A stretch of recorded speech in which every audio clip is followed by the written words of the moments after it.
Welcome back to another episode of the Course Creation Incubator. I'm Gina Anativia, your host, your course coach, and digital strategist, here to make you believe that you can get your course done and out to market and build the business of your dreams. Now, I'm recording this after a packed weekend of soccer. We decided to play in a holiday tournament because we played one back in Labor Day and it was fun. Now, what we didn't realize is that this particular tournament was one for all-star teams. So unlike our team, which is a scrappy team of waitlisters with a range of skill levels, the rest of the teams were handpicked for excellence. So it was a weekend of new experiences. Our first route, the first time we got shut out, etc., etc. And it was very humbling. I definitely had to walk away and get my mind off the games. I had to go on the treadmill, and Tristan was pissed. His coach tried to pep talk him at the end of the last game, and Tristan just walked off. Now, we all deal with disappointment differently. And Coach and I both said to each other, the kid's got to process in his own way. So what does Tristan do? He puts on his little boxing gloves, he goes into the garage, and he hits the punching bag for the first time in months. And then he walks out, and he's ready to watch football. I mean, it's a great reminder, right? That it's okay to be angry or frustrated or disappointed in the moment, or give yourself 15 minutes or whatever it is. Just find the release that works for you and don't live there for too long. I had to do this for myself too. Now, another piece that frustrates me is having to make so many dang decisions. By the weekend, I don't want to make any more decisions. So I was thinking, what if we had some kind of tool for those of you listening who are also experiencing some decision fatigue and trying to figure out if you should launch in the next few months? Because I've been talking to a lot of my students, and some of them want to come out of the gate, guns a-blazing, and launch in the next few months. Then sometimes reality hits and you realize, well, that's not going to happen. I got to push it for a few months, which is okay. But I thought it'd be cool to have a kind of tool to help you figure out whether you should do one of three things. I call it the 3 L's. Whether you should launch, listbuild, or throw a lateral pass like in football. If you guys have been listening to the podcast, you know how much my family loves football. Football Sunday is huge here. And in a lateral pass, it's a sideways pass to your teammate. And sometimes in business, you have to go sideways to move forward. Like you have to take a sidestep in order to progress. So this might be a great way for your course to move forward, and you might not even realize it.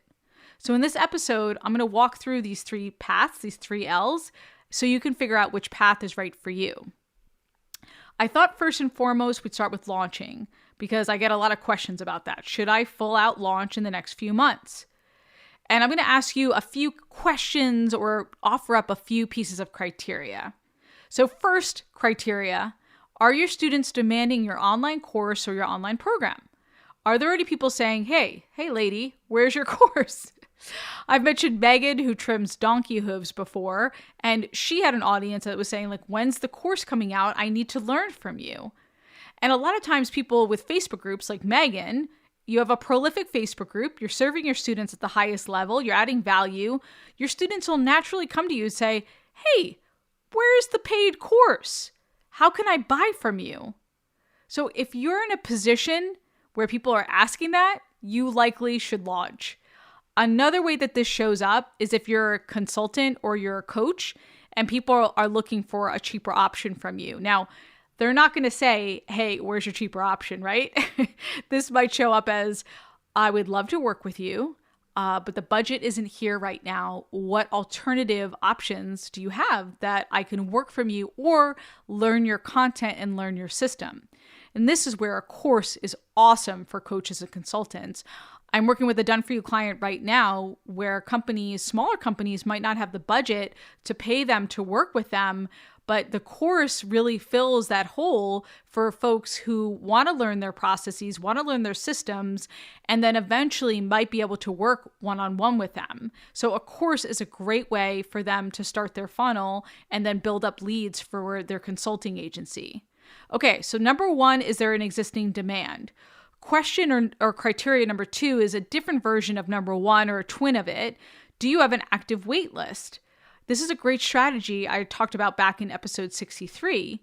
If you've pre-sold and you've got people waiting for your course on your wait list. So this is even stronger in some ways than number one, because they've raised their hand and they've said, as soon as it's released, I want to know. These people have taken action. So if you have an active wait list ready to be converted, this is obviously another great indication that you should be launching. A third criteria is you have a big opportunity. So for example, you could be doing a series of talks or presentations, or maybe an influencer is offering to share his or her audience in order for you to do some kind of joint venture. Or you're going to be on a big podcast. Or maybe you're going to be in some great media. I had a course creator one year who was going to be featured in Oprah magazine. She knew it was going to blow up, and she wanted to make sure her course was correlated and released according to that. So think about all those different criteria in terms of when you're ready to launch. Now, these aren't the only criteria, but they're strong signs that you should launch. And by the way, a fourth criteria is that you've been building your audience for a while. You know they're ready for an offer. They might be asking for you. And maybe you've been making smaller offers and you know you're ready, but maybe it's just a bit of fear or imposter syndrome holding you back. If that's you, you should be launching. And by the way, if you're ready to launch, how many times can I say that L word? Check out episodes 47 and or 48 where I teach you how to plan your launch. I'll link to those in the show notes. That's the first L. Let's talk about the second one, which is list building. So first criteria, you know who you're serving, but you may want to grow your audience a little bit. In other words, you know your ideal avatar, you just want to continue to list build. So maybe you have a list under 500 and you want to serve more people. You know you want to launch at some point. So list building might be your priority because you want to build that relationship with your ideal students now. Another criteria is maybe you have an opportunity down the road. So you have an opportunity coming up maybe in a year, or a big presentation, say, booked out in 6 months. So you might want to continue to list build until that opportunity comes along. Another criteria is to ask yourself, do you have the right systems in place to launch? Meaning, you've got software in place, you've got the team, the mechanisms around launching, you're really built for it. Or maybe you're still working it out and you want to list build versus launch prematurely before you have all those pieces in place.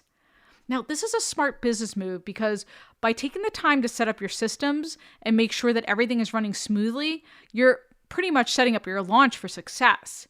Plus, you're using this time not only to build your systems, but to build your list so you connect with more ideal students while preparing to support them through your course.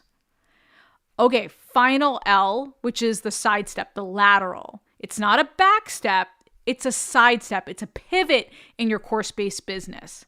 I think there's a myth in the online space that once you start going with your business and once you get results, you just keep growing and scaling. But I think the truth is, at least for me and other business owners I know, is growth isn't a constant. Your business changes, you change, life changes, the world changes, and sometimes you have to pause and evaluate. This is what prevents burnout and ultimately leads to greater success. You're not failing and you're not falling behind. You're building your business with intention. We talk about this all the time. And when you take that side step to realign, it's so much easier to figure out those next steps. Why would you make that side step? Well, maybe because you're still doing some list building. You're not quite ready to launch. Maybe you have to do a lateral in terms of figuring out your audience or something different in your business. You might be in this category if you don't have any results yet. So if you want to serve a certain audience, but you don't have any results to speak to, and you want that social proof, you want those results that you can speak to specifically when you sell your course. Another reason why you might be throwing a lateral is you're not sure about your audience. You have a sense of who they are, but maybe you need to drill down because you're going too broad, or you need to niche down a bit. Or maybe there's a third criteria, which is you want to invite your audience in a different way. So maybe you want to approach them with coaching or consulting instead, or in advance of putting out your course.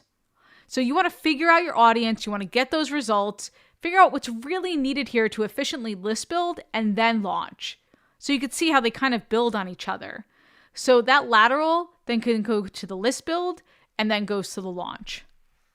All right, those are the 3 paths, the 3 L's I want you to think about. let me know what questions come up for you. I just developed this and would love to explore further, so drop me a line at Course Creation Boutique. I'll see you next week when we are starting our Build Your Audience series. I'm really excited about this because I get a lot of questions about how do I build my audience? The market is saturated. How do I list build effectively, especially when I'm starting out? And I'm going to bring on an expert each week to teach us how to effectively grow our audiences, especially for newer course creators. So please rate and review this episode, especially if you're listening on Apple Podcasts, and subscribe. I don't want you to miss that Build Your Audience series that starts next week. Until then, go create, be you and be brilliant, and get it done.